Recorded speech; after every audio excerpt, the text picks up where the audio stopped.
so tá más ghuiilteach fós grí cúntaí corcaí ó dúchas agus tá 23 bliana déag díos, tá me dornálaí ó bhíos 1 bliana déag díos. Bhí mé sportúil ó bhís anóg, thosaigh mé immart pell le Naomh sa Bhaile, clubátúil le Bhuaileamar, tá más kilometra ach bhí an fearan chalíní le Naomh, so thosaigh mé le seo leis sin agus an sin rinne mé gach éon sais rud snámh agus judo agus gach éon rud agus an sin nuair bhíon bhís 1 bliana déag díos chuig mé go dtí dornálaíocht agus just a gcóir an aclaí agus an fitness mar a gcóir an pell agus an sin hit mé agrá leis. Déim sa gcónaí fistruach mar sin dé faoi cinlín an choras tréin le bhíon agah ná an cinlín bíthe san sibh. So an bhfuil tú inta folann mar chéine ar dúras pars, bhs caithí tú a bheith? Bhí mé tréáil sé lá sa tachtain, gá lá sa lé. Ar fáil go bhéad an lá? Gá uair ar maidin agus den maybe track session ní bheith nach uair clig, so an sin bíon S&C going, so strength agus conditioning. Nuair nach míonn tú ag tréinil nó in dornálaíocht dhéanamh Christina, tá post fíorthabhacht agat a tá mar Garda ag an céarna.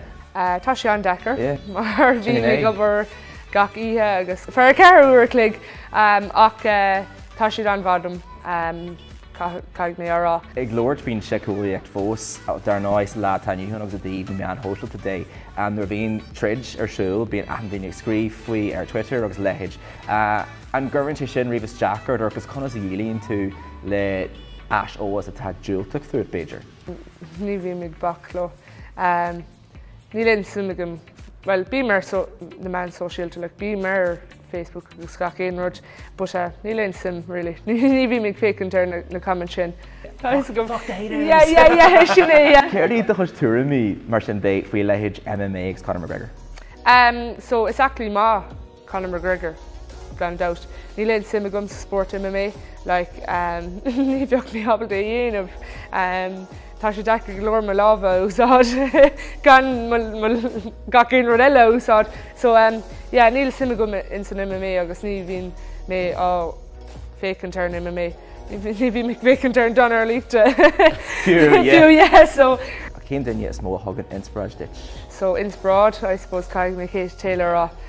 Bhí mé ar an fearan nuair bhí si ag dul gur an chluthaí Olympacha cúpla bhbliana hain agus just bhí sé amazing, níor cred mé gur raibh mé ar an fearan céine bhí níor mé ach 9 bliana déag díos feith. Agus mar acalscur céird é an bringnóid atá agat?